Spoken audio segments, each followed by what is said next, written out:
आप सुन रहे हैं जगत गुरु तत्वदर्शी संत रामपाल जी महाराज द्वारा लिखित पुस्तक ज्ञान गंगा का पेज नंबर 116।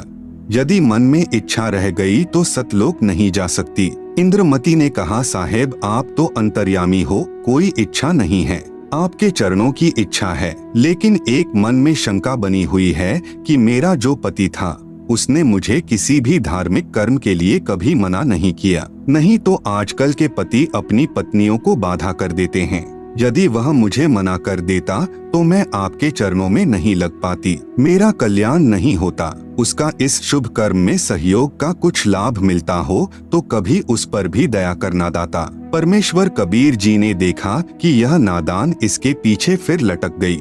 साहेब बोले, ठीक है बेटी, अभी तू 2-4 वर्ष यहाँ रह। 2 वर्ष पश्चात राजा भी मरने लगा, क्योंकि नाम ले नहीं रखा था। यम के दूत आए, राजा चौक में चक्कर खाकर गिर गया। यम के दूतों ने उसकी गर्दन को दबाया, राजा की टट्टी और पेशाब निकल गया। करुणामय यानी कबीर साहेब ने रानी को कहा कि देख तेरे राजा की क्या हालत हो रही है। वहाँ मानसरोवर से परमेश्वर कबीर जी ने दिखाया। यह सर्व कौतुक देखकर रानी ने कहा कि देख लो दाता, यदि उसका भक्ति में सहयोग का कोई फल बनता हो तो दया कर लो। रानी को फिर भी थोड़ी सी ममता बनी थी। साहेब कबीर यानी करुणामय ने सोचा कि यह फिर काल जाल में फंसेगी। यह सोचकर मानसरोवर से वहां गए जहां राजा चंद्रविजय अपने महल में अचेत पड़ा था। यमदूत उसके प्राण निकाल रहे थे। कबीर साहेब के आते ही यमदूत ऐसे आकाश में उड़ गए जैसे मुर्दे से गिद्ध उड़ जाते हैं। चंद्रविजय होश में आ गया। सामने करुणामय साहेब खड़े थे, केवल चंद्रविजय को दिखाई दे रहे थे, किसी अन्य को दिखाई नहीं दे रहे थे। चंद्रविजय चरणों में गिरकर याचना करने लगा, मुझे क्षमा कर दो दाता, मेरी जान बचाओ, क्योंकि अब उसने देखा कि तेरी जान जाने वाली है। जब इस जीव की आंख खुलती है कि यह तो बात बिगड़ गई, मुझे क्षमा कर दो दाता, मेरी जान बचा लो मालिक। कबीर साहेब ने कहा, राजा आज भी वही बात है, उस दिन भी वही बात थी, नाम लेना होगा। राजा ने कहा, मैं नाम ले लूंगा जी, अभी ले लूंगा ना। कबीर साहेब ने नाम उपदेश दिया तथा कहा कि अब मैं तुझे 2 वर्ष की आयु दूंगा। यदि इसमें एक श्वास भी खाली चला गया तो फिर कर्मदंड रह जाएगा। कबीर, जीवन तो थोड़ा भला, जय सत सुमरण हो, लाख वर्ष का जीवना, लेखे धरे ना को। शुभ कर्म में सहयोग दिया हुआ पिछला कर्म और साथ में श्रद्धा से 2 वर्ष के स्मरण से तथा तीनों नाम प्रदान करके कबीर साहेब चंद्रविजय को भी पार कर ले गए। बोलो कबीर परमेश्वर यानी कबीरदेव की जय जय। बंदी छोड़। परमेश्वर कबीर जी सच्चे श्रद्धालु की आयु बढ़ा देता है तथा उसके परिवार की भी रक्षा करता है।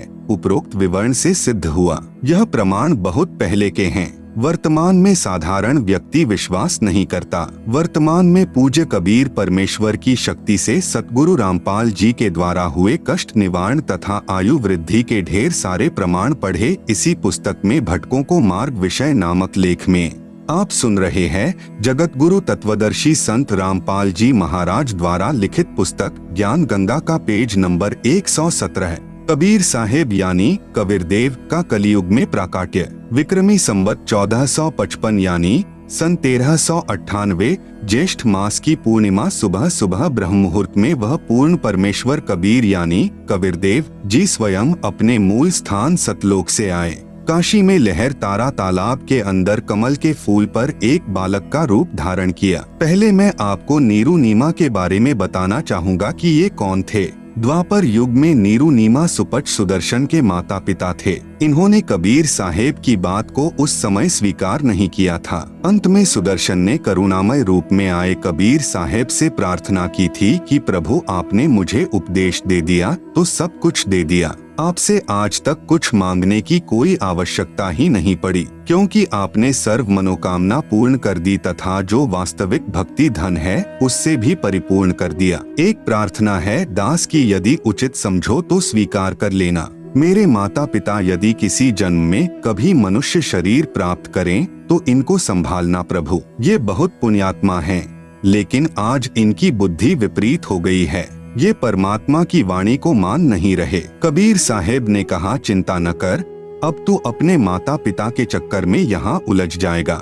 आने दे समय इनको भी संभालूंगा। काल जाल से पार करूंगा, तू निश्चिंत होकर सतलोक जा। सुदर्शन जी सतलोक चले गए। सुदर्शन के माता पिता के कलयुग में नीरू नीमा के जन्म से पहले भी ब्राह्मण घर में इनके 2 जन्म हुए, उस समय भी निसंतान ही रहे। फिर तीसरा मनुष्य जन्म काशी में हुआ, उस समय भी वे ब्राह्मण और ब्राह्मणी यानी गौरी शंकर और सरस्वती के नाम से थे। संतान फिर भी नहीं थी। नीरू तथा नीमा दोनों गौरी शंकर और सरस्वती नाम के ब्राह्मण जाति से थे। ये भगवान शिव के उपासक थे। भगवान शिव की महिमा शिव पुराण से निस्वार्थ भाव से भक्तात्माओं को सुनाया करते थे। किसी से पैसा नहीं लेते थे। इतने नेक आत्मा थे कि यदि कोई उनको अपने आप दक्षिणा दे जाता था, उसमें से अपने भोजन योग्य रख लेते थे और जो बच जाता था उसका भंडारा कर देते थे।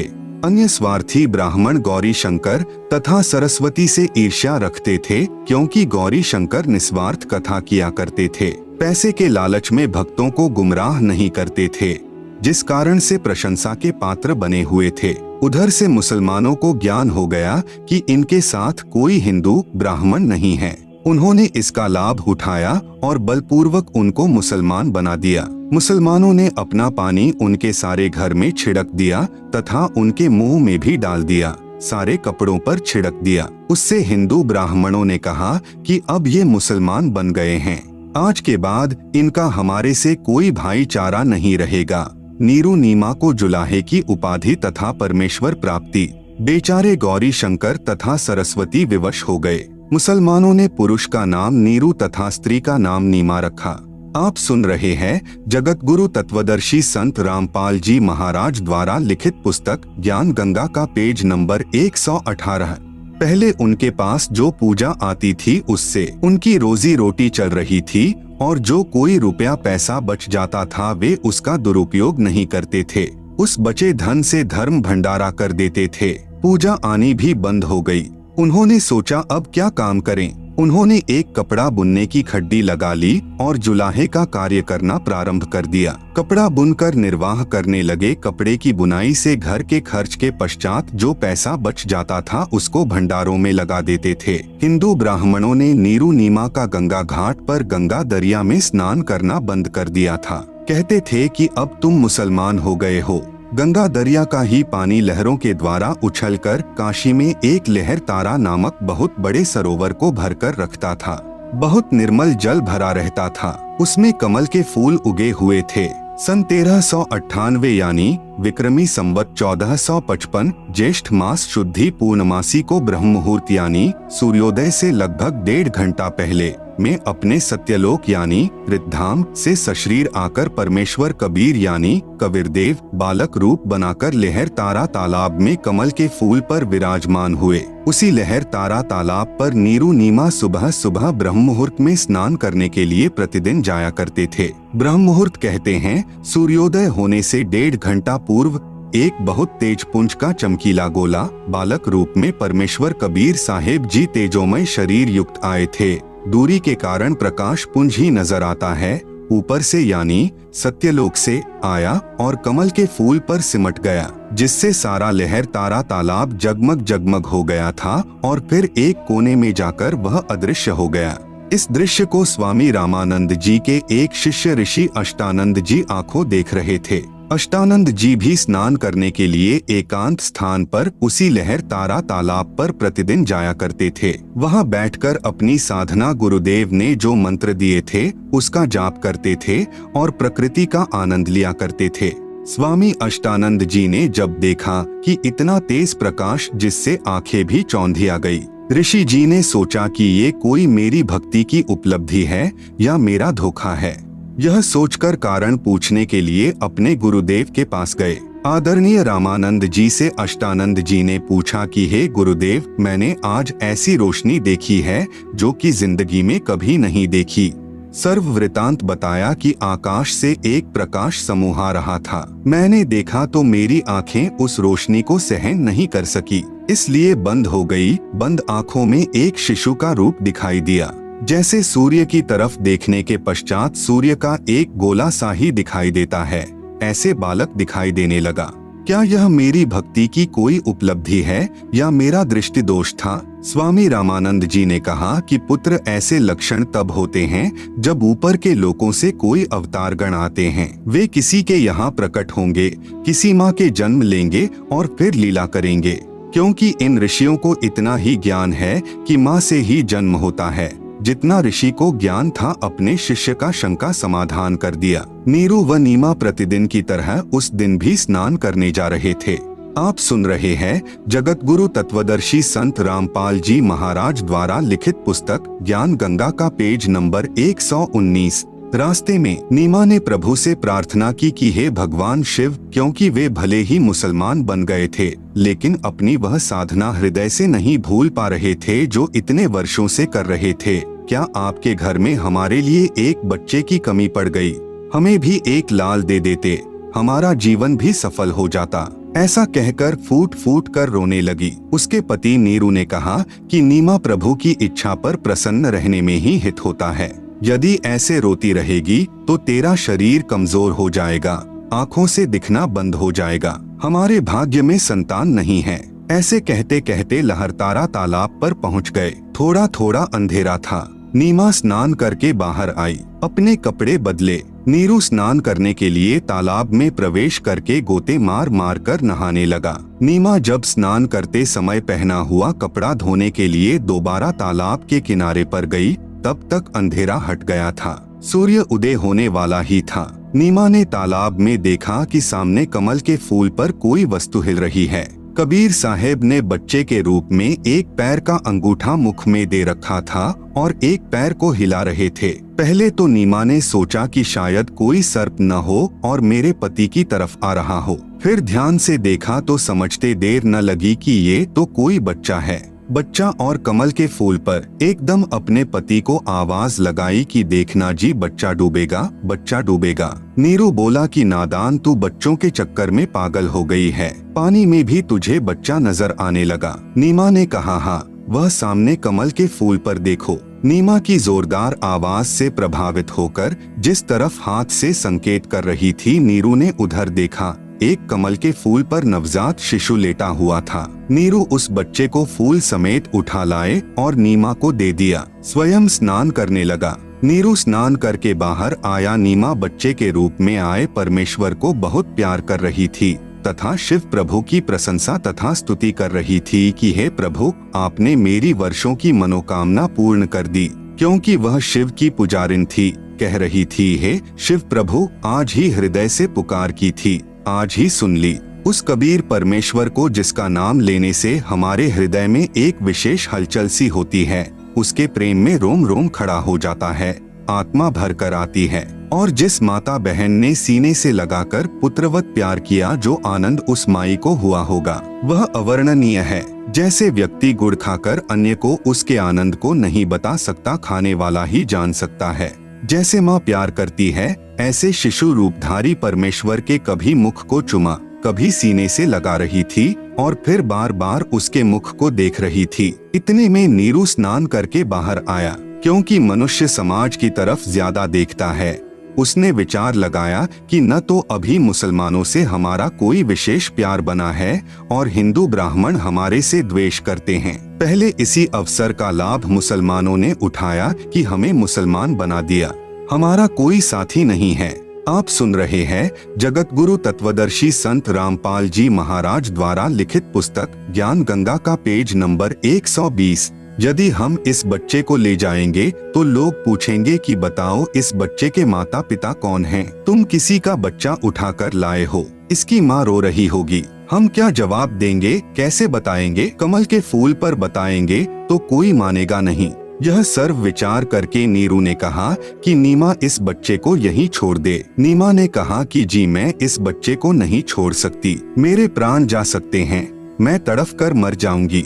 न जाने मेरे ऊपर इस बालक ने क्या जादू कर दिया, मैं इसको नहीं छोड़ सकती। नीरू ने नीमा को सारी बात समझाई कि हमारे साथ ऐसा बन सकता है। नीमा ने कहा कि इस बच्चे के लिए मैं देश निकाला भी ले सकती हूँ, परंतु इसको नहीं छोड़ूंगी। नीरू ने उसकी नादानी को देखकर सोचा कि यह तो पागल हो गई, समाज को भी नहीं देख रही है। नीरू ने नीमा से कहा कि मैंने आज तक तेरी बात की अवहेलना नहीं की थी क्योंकि हमारे बच्चे नहीं थे। जो तू कहती रही मैं स्वीकार करता रहा, परंतु आज मैं तेरी यह बात नहीं मानूंगा। या तो इस बालक को यहीं पर रख दे, नहीं तो तुझे अभी 2 थप्पड़ लगाता हूँ। उस महापुरुष ने पहली बार अपनी पत्नी की तरफ हाथ किया था।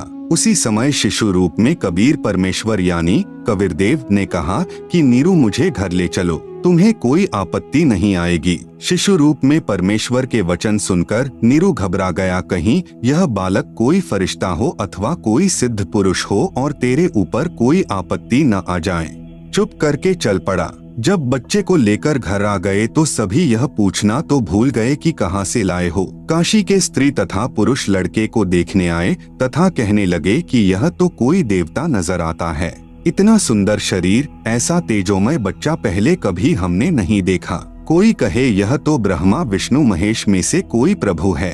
ब्रह्मा विष्णु महेश कहते हैं कि यह तो कोई ऊपर के लोकों से आई हुई शक्ति है। ऐसे सब अपनी अपनी टिप्पणी कर रहे थे। गरीब 84 बंधन काटन, कीनी कलब कबीर, भवन चतुर्दश लोक सब टूटे जम जंजीर। गरीब अनंत कोटि ब्रह्मांड में बंदी छोड़ कहाए, सो तो एक कबीर हैं, जन्नी जन्या नमाए। गरीब शब्द स्वरूप साहिब धनी, शब्द सिंध सब माही, बाहर भीतर रमी रहिया, जहाँ तहाँ सब ठाही। गरीब जल थल पृथ्वी गगन में, बाहर भीतर एक, पूरम ब्रह्म कबीर हैं, अविगत पुरुष अलेख। गरीब सेवक होए करी उतरे, इस पृथ्वी के माही, जीव उदाहरण जगत गुरु, बार बार बलि जाही। गरीब काशीपुरी कस्त किया, उतरे अधर अधार, मोमन को मुजरा हुआ, जंगल में दीदार। गरीब कोटि किरण शशि भान सुधी, आसन अधर विमान, परसत पूरन ब्रह्म को, शीतल पिंडरु प्राण।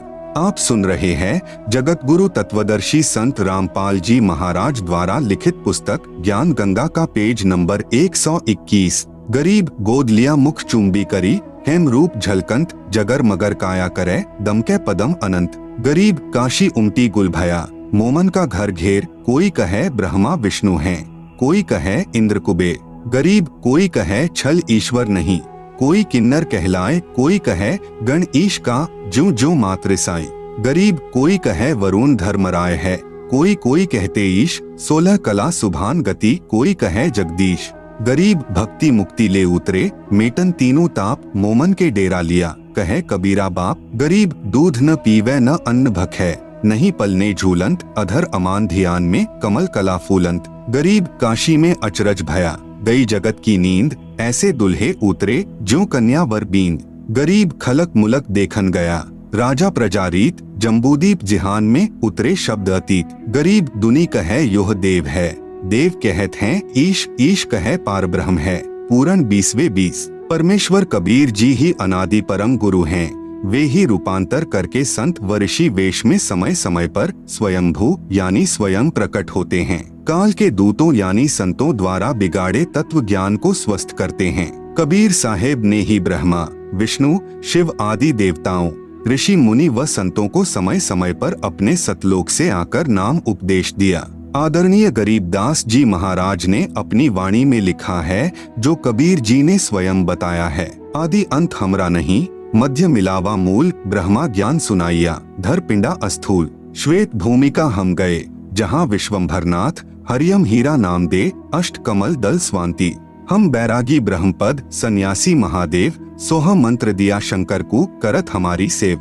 हम सुल्तानी नानक तारे, दादू को उपदेश दिया, जाति जुलाहा भेद न पाया, काशी माहे कबीर हुआ। सतयुग में सत्सुकृत कहटेरा, त्रेता नाम मुनिंद्र मेरा, द्वापर में करुणामय कहलाया, कलयुग में नाम कबीर धराया। चारों युगों में हम पुकारें, कूक कहें हम हेल रे, हीरे मानिक मोती बरसे, ये जग चुगता ढेल रे। उपरोक्त वाणी से सिद्ध है कि कबीर परमेश्वर ही अविनाशी परमात्मा है, यही अजरो अमर है। यही परमात्मा चारों युगों में स्वयं अतिथि रूप में कुछ समय के लिए इस संसार में आकर अपना सतभक्ति मार्ग देते हैं। आप सुन रहे हैं जगत गुरु तत्वदर्शी संत रामपाल जी महाराज द्वारा लिखित पुस्तक ज्ञान गंगा का पेज नंबर 122। पूर्ण संत की पहचान।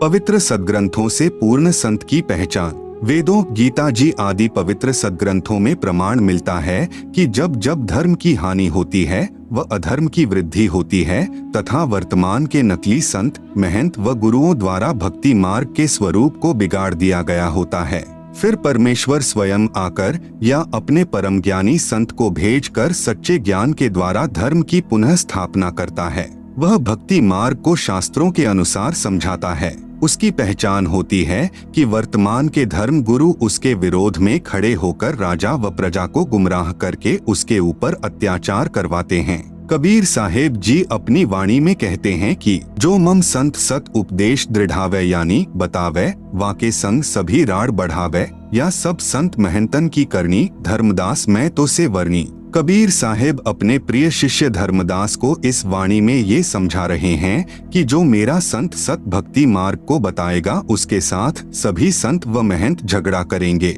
ये उसकी पहचान होगी। दूसरी पहचान, वह संत सभी धर्म ग्रंथों का पूर्ण जानकार होता है। प्रमाण सतगुरु गरीबदास जी की वाणी में सतगुरु के लक्षण कहूँ, मधुरे बैन विनोद, 4 वेद 6 शास्त्र, कहे 18 बोध। सतगुरु गरीबदास जी महाराज अपनी वाणी में पूर्ण संत की पहचान बता रहे हैं कि वह 4 वेदों, 6 शास्त्रों, 18 पुराणों आदि सभी ग्रंथों का पूर्ण जानकार होगा, अर्थात उनका सार निकाल कर बताएगा। यजुर्वेद अध्याय 19 मंत्र 25-26 में लिखा है कि वेदों के अधूरे वाक्यों अर्थात सांकेतिक शब्दों व 1/4 श्लोकों को पूरा करके विस्तार से बताएगा व 3 समय की पूजा बताएगा। सुबह पूर्ण परमात्मा की पूजा, दोपहर को विश्व के देवताओं का सत्कार व संध्या आरती अलग से बताएगा। वह जगत का उपकारक संत होता है। यजुर्वेद अध्याय 19 मंत्र 25 संधिछेद, अर्धरीचय उक्थानाम रूपम पदैः आपनोति निविदः,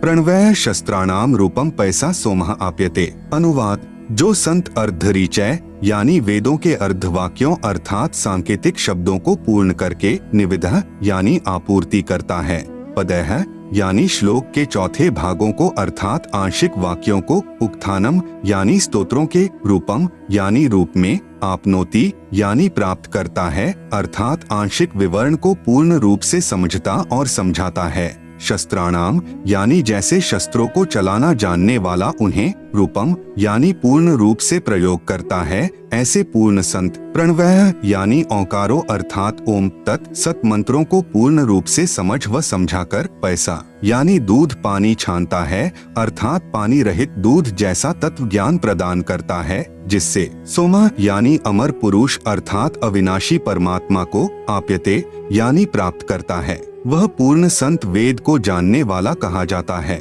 आप सुन रहे हैं जगत गुरु तत्वदर्शी संत रामपाल जी महाराज द्वारा लिखित पुस्तक ज्ञान गंगा का पेज नंबर 123। भावार्थ, तत्वदर्शी संत वह होता है जो वेदों के सांकेतिक शब्दों को पूर्ण विस्तार से वर्णन करता है, जिससे पूर्ण परमात्मा की प्राप्ति होती है। वह वेद के जानने वाला कहा जाता है। यजुर्वेद अध्याय 19 मंत्र 26 संधिछेद, अश्विभ्याम प्रातः सवनम इंद्रेण ऐन्द्रम माध्यन्दिनम वैश्वदेवम सरस्वत्या तृतीयम आप्तम सवनम। अनुवाद, वह पूर्ण संत 3 समय की साधना बताता है। अश्विभ्याम यानी सूर्य के उदय अस्त से बने एक दिन के आधार से, इंद्रेण यानी प्रथम श्रेष्ठता से सर्व देवों के मालिक पूर्ण परमात्मा की, प्रातः सवनम यानी पूजा तो प्रातः काल करने को कहता है, जो ऐन्द्रम यानी पूर्ण परमात्मा के लिए होती है। दूसरी माध्यन दिनम यानी दिन के मध्य में करने को कहता है, जो वैश्वदेवम यानी सर्व देवताओं के सत्कार के संबंधित, सरस्वत्या यानी अमृतवाणी द्वारा साधना करने को कहता है, तथा तृतीयम यानी तीसरी, सवनम यानी पूजा शाम को, आप्तम यानी प्राप्त करता है अर्थात जो तीनों समय की साधना भिन्न भिन्न करने को कहता है, वह जगत का उपकारक संत है। भावार्थ, जिस पूर्ण संत के विषय में मंत्र 25 में कहा है, वह दिन में 3 बार यानी प्रातः, दिन के मध्य तथा शाम को साधना करने को कहता है। सुबह तो पूर्ण परमात्मा की पूजा मध्याह्न को सर्व देवताओं को सत्कार के लिए तथा शाम को संध्या आरती आदि को अमृत वाणी के द्वारा करने को कहता है। वह सर्व संसार का उपकार करने वाला होता है। यजुर्वेद अध्याय 19 मंत्र 30 संधिछेद, व्रतेन दीक्षाम आपनोति दीक्षया आपनोति दक्षिणाम, दक्षिणा श्रद्धाम आपनोति श्रद्धया सत्यम आप्यते। अनुवाद, व्रतेन यानी दुर्व्यसनों का व्रत रखने से अर्थात भांग, शराब, मांस तथा तंबाकू आदि के सेवन से संयम रखने वाला साधक दीक्षाम यानी पूर्ण संत से दीक्षा को आपनोति यानी प्राप्त होता है, अर्थात वह पूर्ण संत का शिष्य बनता है। दीक्षया यानी पूर्ण संत दीक्षित शिष्य से दक्षिणाम यानी दान को आपनोति यानी प्राप्त होता है, अर्थात संत उसी से दक्षिणा लेता है जो उससे नाम ले लेता है। इसी प्रकार विधिवत दक्षिणा यानी गुरुदेव द्वारा बताए अनुसार जो दान दक्षिणा से धर्म करता है उससे श्रद्धाम यानी श्रद्धा को आपनोति यानी प्राप्त होता है। श्रद्धया यानी श्रद्धा से भक्ति करने से सत्यम यानी सदा रहने वाले सुख व परमात्मा अर्थात अविनाशी परमात्मा को आप्यते यानी प्राप्त होता है। भावार्थ, पूर्ण संत उसी व्यक्ति को शिष्य बनाता है जो सदाचारी रहे, अभक्ष्य पदार्थों का सेवन व नशीली वस्तुओं का सेवन न करने का आश्वासन देता है। पूर्ण संत उसी से दान ग्रहण करता है जो उसका शिष्य बन जाता है, फिर गुरुदेव से दीक्षा प्राप्त करके फिर दान दक्षिणा करता है, उससे श्रद्धा बढ़ती है। आप सुन रहे हैं जगत गुरु तत्वदर्शी संत रामपाल जी महाराज द्वारा लिखित पुस्तक ज्ञान गंगा का पेज नंबर 124। श्रद्धा से सत्य भक्ति करने से अविनाशी परमात्मा की प्राप्ति होती है, अर्थात पूर्ण मोक्ष होता है। पूर्ण संत भिक्षा व चंदा मांगता नहीं फिरेगा। कबीर, गुरु बिन माला फेरते गुरु बिन देते दान, गुरु बिन दोनों निष्फल है पूछो वेद पुराण। तीसरी पहचान 3 प्रकार के मंत्रों यानी नाम को 3 बार में उपदेश करेगा, जिसका वर्णन कबीर सागर ग्रंथ पृष्ठ नंबर 265 बोध सागर में मिलता है व गीता जी के अध्याय नंबर 17 श्लोक 23 व सामवेद संख्या नंबर 822 में मिलता है। कबीर सागर में अमर मूल बोध सागर पृष्ठ 265। तब कबीर अस कहे वे लीन्हा, ज्ञान भेद सकल कह दीन्हा, धर्मदास मैं कहो बिचारी, जिहिते निभै सब संसारी। प्रथम ही शिष्य होय जो आई, ता कहें पान देहो तुम भाई।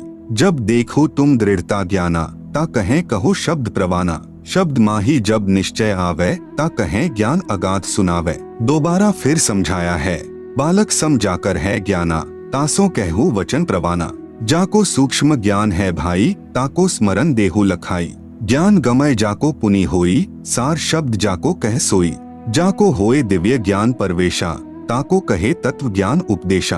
उपरोक्त वाणी से स्पष्ट है कि कड़िहार गुरु यानी पूर्ण संत 3 स्थिति में सार नाम तक प्रदान करता है तथा चौथी स्थिति में सार शब्द प्रदान करना होता है। क्योंकि कबीर सागर में तो प्रमाण बाद में देखा था, परंतु उपदेश विधि पहले ही पूज्य दादा गुरुदेव तथा परमेश्वर कबीर साहेब जी ने हमारे पूज्य गुरुदेव को प्रदान कर दी थी, जो हमारे को शुरू से ही 3 बार में नामदान की दीक्षा करते आ रहे हैं। हमारे गुरुदेव रामपाल जी महाराज प्रथम बार में श्री गणेश जी, श्री ब्रह्मा सावित्री जी, श्री लक्ष्मी विष्णु जी, श्री शंकर पार्वती जी व माता शेरावाली का नाम जाप देते हैं, जिनका वास हमारे मानव शरीर में बने चक्रों में होता है। मूलाधार चक्र में श्री गणेश जी का वास, स्वाद चक्र में ब्रह्मा सावित्री जी का वास, नाभि चक्र में लक्ष्मी विष्णु जी का वास, हृदय चक्र में शंकर पार्वती जी का वास, कंठ चक्र में शेरावाली माता का वास है। और इन सब देवी देवताओं के आदि अनादि नाम मंत्र होते हैं,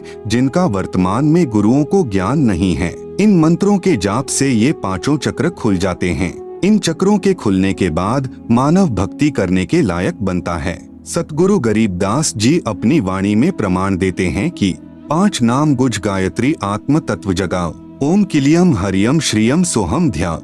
भावार्थ, 5 नाम जो गुज गायत्री है, इनका जाप करके आत्मा को जागृत करो। आप सुन रहे हैं जगत गुरु तत्वदर्शी संत रामपाल जी महाराज द्वारा लिखित पुस्तक ज्ञान गंगा का पेज नंबर 125। दूसरी बार में 2 अक्षर का जाप देते हैं, जिनमें एक ओम और दूसरा तत्, जो कि गुप्त है, उपदेशी को बताया जाता है, जिनको श्वास के साथ जाप किया जाता है। तीसरी बार में सार नाम देते हैं, जो कि पूर्ण रूप से गुप्त है। 3 बार में नाम जाप देने का प्रमाण अध्याय 17 का श्लोक 23। ओम तत् सत् इति निर्देशः ब्रह्मणः त्रिविधः स्मृतः ब्राह्मणाः तेन वेदाः च यज्ञाः च विहिताः पुरा। अनुवाद, ओम ब्रह्म का, तत् यह सांकेतिक मंत्र पर ब्रह्म का, सत पूर्ण ब्रह्म का, इति यानी ऐसे यह त्रिविध यानी 3 प्रकार के ब्रह्मण यानी पूर्ण परमात्मा के नाम सुमरण का, निर्देश यानी संकेत, स्मृत यानी कहा है, च यानी और पुरा यानी सृष्टि के आदिकाल में, ब्राह्मणाः यानी विद्वानों ने बताया कि, तेन यानी उसी पूर्ण परमात्मा ने, वेदाः यानी वेद, च यानी तथा, यज्ञाः यानी यज्ञादि, विहिताः यानी रचे। संख्या नंबर 822 सामवेद उतार्चिक अध्याय 3 खंड नंबर 5 श्लोक नंबर 8 संत रामपाल दास द्वारा भाषा भाष्य। मनीषिभ्यः पवते पूर्व्यः कविर्नृभिर्यतः परिकोशाम अशिष्यदत् तृतस्य नाम जनयन मधुक शरण्येन्द्रस्य वायुं सख्याय वर्धयन्। मनीषिभ्यः पवते पूर्व्य कविर नृभ्यः यत् परि कोशान अशिष्यदत् त्रि तस्य नाम जनयन मधु शरण न इंद्रस्य वायुं सख्याय वर्धयन्। शब्दार्थ पूर्व्यः यानी सनातन अर्थात अविनाशी, कविर नृभ्यः यानी कबीर परमेश्वर मानव रूप धारण करके अर्थात गुरु रूप में प्रकट होकर, मनीषिभ्यः यानी हृदय से चाहने वाले श्रद्धा से भक्ति करने वाले भक्तात्मा को, त्रि यानी 3 नाम यानी मंत्र अर्थात नाम उपदेश देकर, पवते यानी पवित्र करके, जनयन यानी जन्म व क्षरणः यानी मृत्यु से, न यानी रहित करता है, तथा तस्य यानी उसके, वायुं यानी प्राण अर्थात जीवन श्वासों को जो संस्कारवश गिनती के डाले हुए होते हैं, को कोशान यानी अपने भंडार से, सख्याय यानी मित्रता के आधार से, परि यानी पूर्ण रूप से, वर्धयन यानी बढ़ाता है, यतः यानी जिस कारण से, इंद्रस्य यानी परमेश्वर के, मधु यानी वास्तविक आनंद को, अशिष्यदत् यानी अपने आशीर्वाद प्रसाद से प्राप्त करवाता है। भावार्थ इस मंत्र में स्पष्ट किया है कि पूर्ण परमात्मा कबीर अर्थात कबीर मानव शरीर में गुरु रूप में प्रकट होकर प्रभु प्रेमियों को 3 नाम का जाप देकर सत्य भक्ति कराता है तथा उस मित्र भक्त को पवित्र करके अपने आशीर्वाद से पूर्ण परमात्मा प्राप्ति करके पूर्ण सुख प्राप्त कराता है, साधक की आयु बढ़ाता है। यही प्रमाण गीता अध्याय 17 श्लोक 23 में है कि ओम तत् सत इति निर्देशः ब्रह्मणः त्रिविध स्मृतः। भावार्थ है कि पूर्ण परमात्मा को प्राप्त करने का ओम तत् सत यह मंत्र जाप स्मरण करने का निर्देश है। इस नाम को तत्वदर्शी संत से प्राप्त करो। आप सुन रहे हैं जगत गुरु तत्वदर्शी संत रामपाल जी महाराज द्वारा लिखित पुस्तक ज्ञान गंगा का पेज नंबर 126। तत्वदर्शी संत के विषय में गीता अध्याय 4 श्लोक नंबर 34 में कहा है तथा गीता अध्याय नंबर 15 श्लोक नंबर 1 व 4 में तत्वदर्शी संत की पहचान बताई तथा कहा है कि तत्वदर्शी संत से तत्व ज्ञान जानकर उसके पश्चात उस परमपद परमेश्वर की खोज करनी चाहिए, जहाँ जाने के पश्चात साधक लौटकर संसार में नहीं आते अर्थात पूर्ण मुक्त हो जाते हैं। उसी पूर्ण परमात्मा से संसार की रचना हुई है। विशेष उपरोक्त विवरण से स्पष्ट हुआ कि पवित्र चारों वेद भी साक्षी हैं कि पूर्ण परमात्मा ही पूजा के योग्य है। उसका वास्तविक नाम कबीरदेव यानी कबीर परमेश्वर है तथा 3 मंत्र के नाम का जाप करने से ही पूर्ण मोक्ष होता है। धर्मदास जी को तो परमेश्वर कबीर साहेब जी ने सार शब्द देने से मना कर दिया था तथा कहा था कि यदि सार शब्द किसी काल के दूत के हाथ पड़ गया तो पिछली पीढ़ी वाले हंस पार नहीं हो पाएंगे। जैसे कलयुग के प्रारंभ में प्रथम पीढ़ी वाले भक्त अशिक्षित थे तथा कलयुग के अंत में अंतिम पीढ़ी वाले भक्त कृतघ्नी हो जाएंगे, तथा अब वर्तमान में सन 1947 से भारत स्वतंत्र होने के पश्चात पिछली पीढ़ी प्रारंभ हुई है। सन 1951 में सतगुरु रामपाल जी महाराज को भेजा है। अब सर्व भक्तजन शिक्षित हैं, शास्त्र अपने पास विद्यमान हैं। अब यह सतमार्ग सत साधना पूरे संसार में फैलेगा तथा नकली गुरु तथा संत महंत छुपते फिरेंगे। इसलिए कबीर सागर जीव धर्म बोध सागर पृष्ठ 1937 पर धर्मदास तो ही लाख दुहाई, सार शब्द कहीं बाहर नहीं जाई, सार शब्द बाहर जो परी है, पिछली पीढ़ी हंस नहीं तरी है। पुस्तक धनी धर्मदास जीवन दर्शन एवं वंश परिचय के पृष्ठ 46 पर लिखा है कि 11वीं पीढ़ी को गद्दी नहीं मिली। जिस महंत जी का नाम धीरज नाम साहब कवर्धा में रहता था, उसके बाद 12वां महंत उग्र नाम साहेब ने दामाखेड़ा में गद्दी की स्थापना की तथा स्वयं ही महंत बन बैठा। इससे पहले दामाखेड़ा में गद्दी नहीं थी। इससे स्पष्ट है कि पूरे विश्व में सतगुरु रामपाल जी महाराज के अतिरिक्त वास्तविक भक्ति मार्ग नहीं है। संत रामपाल जी महाराज अपने प्रवचनों में बार बार कहते हैं कि सर्व प्रभु प्रेमी श्रद्धालुओं से प्रार्थना है कि मुझे प्रभु का भेजा हुआ दास जानकर अपना कल्याण करवाएं। यह संसार समझदा नहीं, कहंदा श्याम दो पहरेनु, गरीबदास यह वक्त जात है, रोवोगे इस पहरेनु। 12वें पंथ यानी गरीबदास पंथ 12वां पंथ लिखा है कबीर सागर कबीर चरित्र बोध पृष्ठ 1870 पर के विषय में कबीर सागर कबीर वाणी पृष्ठ नंबर 136 से 137 पर वाणी लिखी है कि संवत 1775 होई ता दिन प्रेम प्रगटे जग सोई, साखी हमारी ले जीव समझावे, असंख्य जन्म ठौर नहीं पावे। 12वें पंथ प्रगट हवे बानी, शब्द हमारे की निर्णय ठानी, अस्थिर घर का मरम न पावे, ये 12 पंथ हम ही को ध्यावे। 12वें पंथ हम ही चली आवे, सब पंथ मेटी एक ही पंथ चलावे। आप सुन रहे हैं जगत गुरु तत्वदर्शी संत रामपाल जी महाराज द्वारा लिखित पुस्तक ज्ञान गंगा का पेज नंबर 127। धर्मदास मोरी लाख दोहाई, सार शब्द बाहर नहीं जाई, सार शब्द बाहर जो पर ही, बिचली पीढ़ी हंस नहीं तरही। 33 अरब ज्ञान हम भाखा, सार शब्द गुप्त हम राखा, मूल ज्ञान तब तक छुपाई, जब लग 12 पंथ मिट जाई। यहाँ पर साहेब कबीर जी अपने शिष्य धर्मदास जी को समझाते हैं कि संवत 1775 में मेरे ज्ञान का प्रचार होगा जो 12वां पंथ होगा। 12वें पंथ में हमारी वाणी प्रकट होगी लेकिन सही भक्ति मार्ग नहीं होगा। फिर 12वें पंथ में हम ही चलकर आएंगे और सभी पंथ मिटाकर केवल एक पंथ चलाएंगे। लेकिन धर्मदास तुझे लाख सौगंध है कि यह सार शब्द किसी कुपात्र को मत दे देना, नहीं तो बिचली पीढ़ी के हंस पार नहीं हो सकेंगे। इसलिए जब तक 12 पंथ मिटाकर एक पंथ नहीं चलेगा तब तक मैं यह मूल ज्ञान छिपा कर रखूंगा। संत गरीबदास जी महाराज की वाणी में नाम का महत्व। नाम अभय पद ऊंचा संतों, नाम अभय पद ऊंचा, राम दुहाई साच कहत हूँ, सतगुरु से पूछा, कहे कबीर पुरुष बरियामम, गरीबदास एक नौका नामम, नाम निरंजन नीका संतों, नाम निरंजन नीका, तीर्थ व्रत थोथरे लागे, जब तब संजम फीका, गस तुरक पाल की अर्था, नाम बिना सब दानम व्यर्था, कबीर नाम गहे सो संत सुजाना, नाम बिना जग उर्झाना, ताही ना जाने ये संसारा, नाम बिना सब जम के चारा।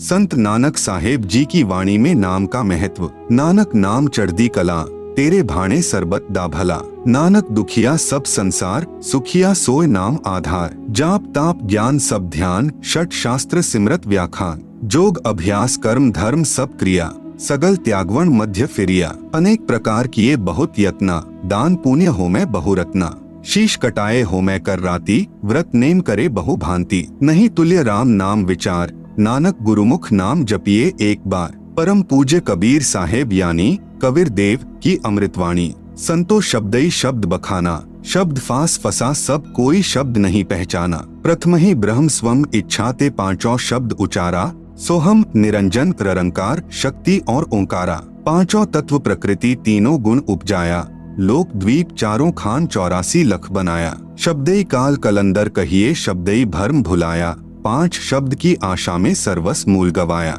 शब्दई ब्रह्म प्रकाश मेंट के बैठे मूंदे द्वारा, शब्दई निर्गुण शब्दई सरगुण शब्दई वेद पुकारा, शुद्ध ब्रह्म काया के भीतर बैठ करे स्थाना, ज्ञानी योगी पंडित और सिद्ध शब्द में उलझाना, 5 शब्द 5 हैं मुद्रा काया बीच ठिकाना, जो जयसंक आराधन करता सो तिही करत बखाना। आप सुन रहे हैं जगत गुरु तत्वदर्शी संत रामपाल जी महाराज द्वारा लिखित पुस्तक ज्ञान गंगा का पेज नंबर 128। शब्द निरंजन चांचरी मुद्रा है नैनन के माही, ताको जाने गोरख योगी महा तेज तप माही, शब्द ओंकार भूचरी मुद्रा त्रिकुटी है स्थाना, व्यास देव ताही पहचाना चांद सूर्य तिही जाना, सोहम शब्द अगोचरी मुद्रा भवर गुफा स्थाना, शुकदेव मुनि ताही पहचाना सुन अनहद को काना, शब्द रंगकार खेचरी मुद्रा 10वें द्वार ठिकाना, ब्रह्मा विष्णु महेश आदि लो रंगकार पहचाना, शक्ति शब्द ध्यान उन्मुनि मुद्रा बसे आकाश सनेही, झिलमिल झिलमिल जोत दिखावे जाने जनक विदेही, 5 शब्द 5 हैं मुद्रा सो निश्चय कर जाना, आगे पुरुष पुराण नियक्षर तिनकी खबर न जाना। 9 नाथ 84 सिद्धि लो 5 शब्द में अटके, मुद्रा साध रहे घट भीतर फिर ओंधे मुख लटके। 5 शब्द 5 हैं मुद्रा लोक द्वीप यमजाला, कहे कबीर अक्षर के आगे नियक्षर का उजियाला। जैसा कि इस शब्द संतो शब्दई शब्द बखाना में लिखा है कि सभी संत जन शब्द यानी नाम की महिमा सुनाते हैं। पूर्ण ब्रह्म कबीर साहिब जी ने बताया है कि शब्द सतपुरुष का भी है, जो कि सतपुरुष का प्रतीक है, व ज्योति निरंजन यानी काल का प्रतीक भी शब्द ही है। जैसे शब्द ज्योति निरंजन यह चांचरी मुद्रा को प्राप्त करवाता है, इसको गोरख योगी ने बहुत अधिक तप करके प्राप्त किया, जो कि आम यानी साधारण व्यक्ति के बस की बात नहीं है। और फिर गोरखनाथ काल तक ही साधना करके सिद्ध बन गए, मुक्त नहीं हो पाए। जब कबीर साहिब ने सत्यनाम तथा सार नाम दिया, तब काल से छुटकारा गोरखनाथ जी का हुआ। इसीलिए ज्योति निरंजन नाम का जाप करने वाले काल जाल से नहीं बच सकते, अर्थात सत्यलोक नहीं जा सकते। शब्द ओंकार यानी ओम का जाप करने से भूचरी मुद्रा की स्थिति में साधक आ जाता है, जो कि वेद व्यास ने साधना की और काल जाल में ही रहा। सोहम नाम के जाप से अगोचरी मुद्रा की स्थिति हो जाती है और काल के लोक में बनी भंवर गुफा में पहुंच जाते हैं, जिसकी साधना सुखदेव ऋषि ने की और केवल श्री विष्णु जी के लोक में बने स्वर्ग तक पहुंचा। शब्द ररंकार खैंचरी मुद्रा 10वें द्वार यानी सुषमणा तक पहुंच जाते हैं। ब्रह्मा विष्णु महेश तीनों ने ररंकार को ही सत्य मानकर काल के जाल में उलझे रहे। शक्ति यानी श्रीयम शब्द ये उन्मनी मुद्रा को प्राप्त करवा देता है, जिसको राजा जनक ने प्राप्त किया, परंतु मुक्ति नहीं हुई। कई संतों ने 5 नामों में शक्ति की जगह सत्य नाम जोड़ दिया है, जो कि सत्य नाम कोई जाप नहीं है। ये तो सच्चे नाम की तरफ इशारा है। जैसे सत्यलोक को सच्चखंड भी कहते हैं, ऐसे ही सत्य नाम व सच्चा नाम है। केवल सत्य नाम जाप करने का नहीं है। इन 5 शब्दों की साधना करने वाले 9 नाथ तथा 84 सिद्ध भी इन्हीं तक सीमित रहे तथा शरीर में यानी घट में ही धुन सुनकर आनंद लेते रहे। वास्तविक सत्यलोक स्थान तो शरीर यानी पिंड से, अंड यानी ब्रह्मांड से पार है। इसलिए फिर माता के गर्भ में आए उल्टे लटके, अर्थात जन्म मृत्यु का कष्ट समाप्त नहीं हुआ। जो भी उपलब्धि घट यानी शरीर में होगी, वह तो काल यानी ब्रह्म तक की ही है, क्योंकि पूर्ण परमात्मा का निज स्थान यानी सत्यलोक तथा उसी के शरीर का प्रकाश तो परब्रह्म आदि से भी अधिक तथा बहुत आगे यानी दूर है। उसके लिए तो पूर्ण संत ही पूरी साधना बताएगा, जो 5 नामों यानी शब्दों से भिन्न है।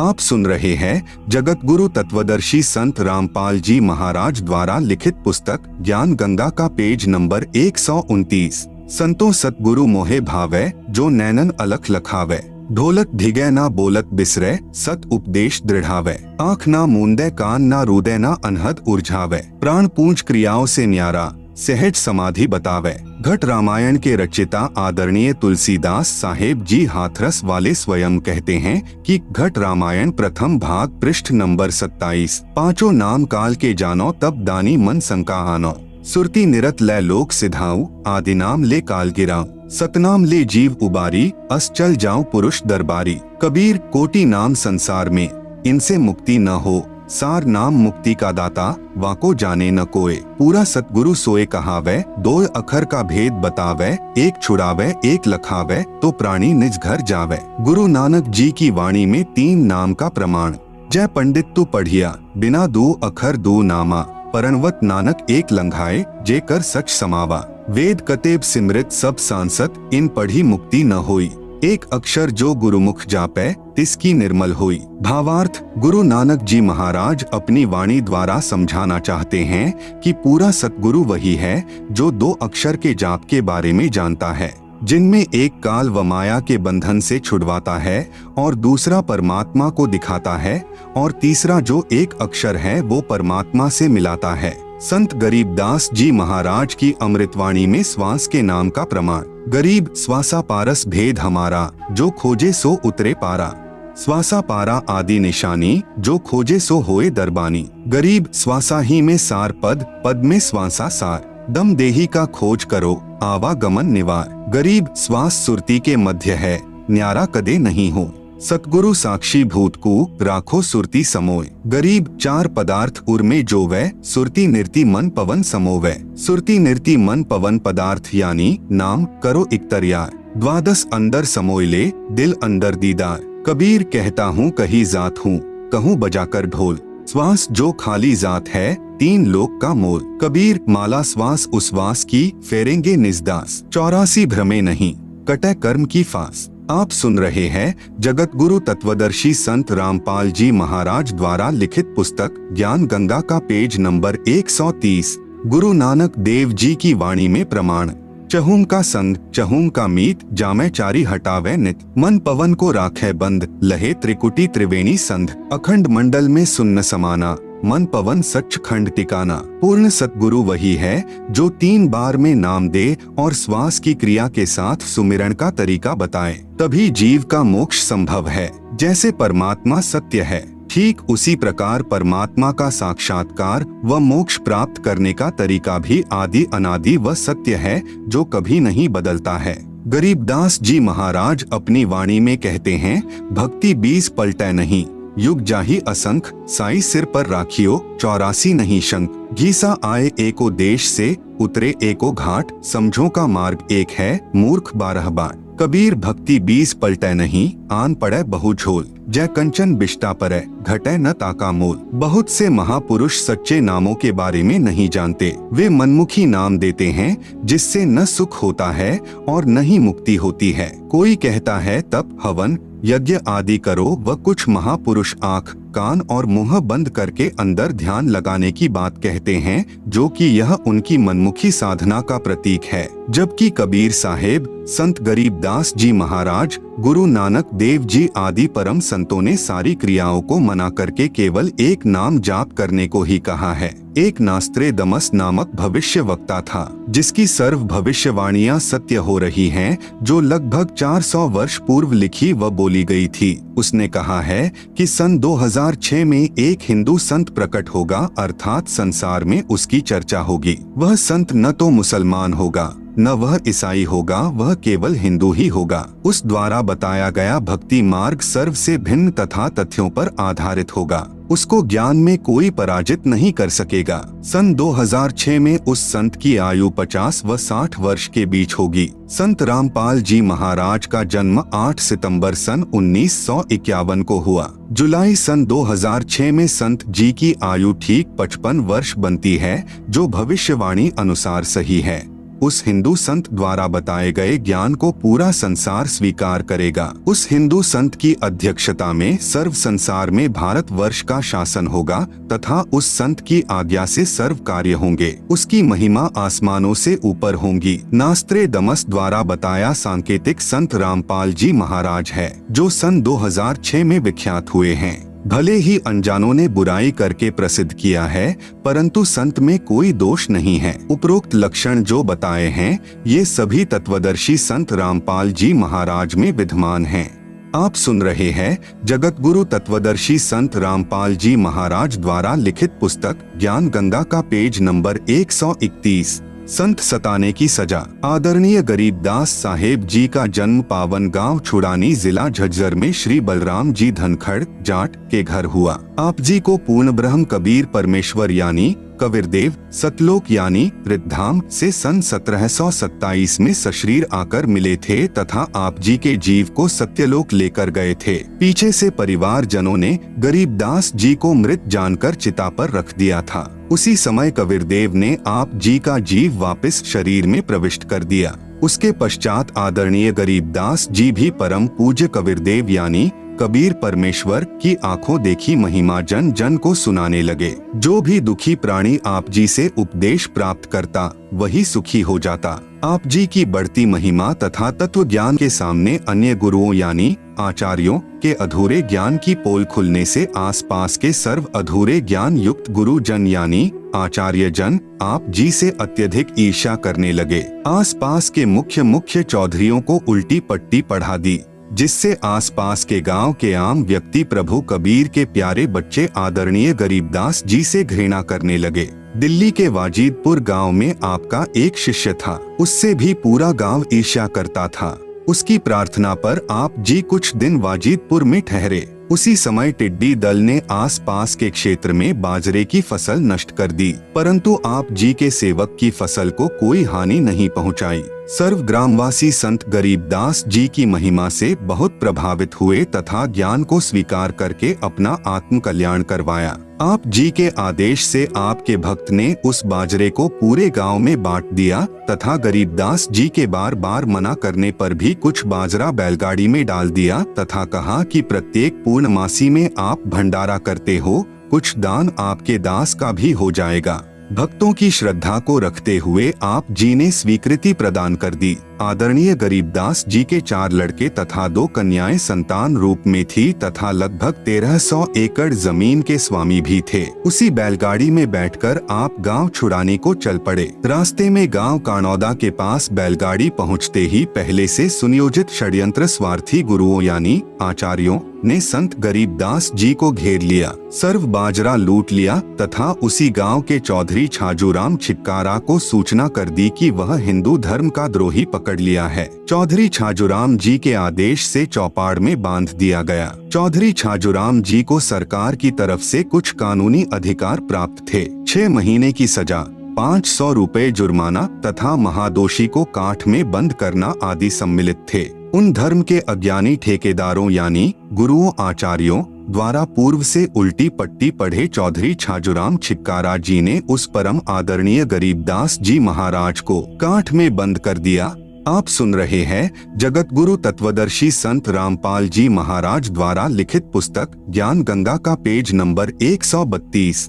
काठ में बंद करना एक प्रकार की कठिन कारागार की सजा थी। दोनों पैरों के घुटनों से ऊपर 2 काष्ठ के मोटे डंडे बांधकर दोनों हाथों को पीछे बांध दिया जाता था, जिस कारण व्यक्ति बैठ नहीं सकता था तथा पीड़ा बहुत होती थी, पैर सूज जाते थे। बैलगाड़ी वाला खाली गाड़ी लेकर गांव वाजिदपुर वापस चला गया, जो गांव कानौदा से लगभग 10 किलोमीटर दूरी पर है। सूचना प्राप्त होते ही वाजिदपुर गांव के कुछ मुख्य व्यक्ति तुरंत कानौदा पहुंच गए तथा चौधरी छाजूराम जी से प्रार्थना की तथा बहुत समझाया कि यह आम व्यक्ति नहीं है, यह परम शक्ति संपन्न है, आप क्षमा याचना कर लो। चौधरी छाजूराम जी बहुत ही नेक आत्मा तथा बहुत ही दयालु व नम्र हृदय का व्यक्ति था, परंतु उन स्वार्थी व प्रभुता के भूखे गुरुओं यानी आचार्यों ने उस पुण्यात्मा श्री छाजूराम छिक्कारा जी को झूठी कहानी सुनाकर प्रभु के प्यारे बच्चे आदरणीय गरीबदास जी के प्रति अत्यधिक ग्लानि पैदा कर रखी थी,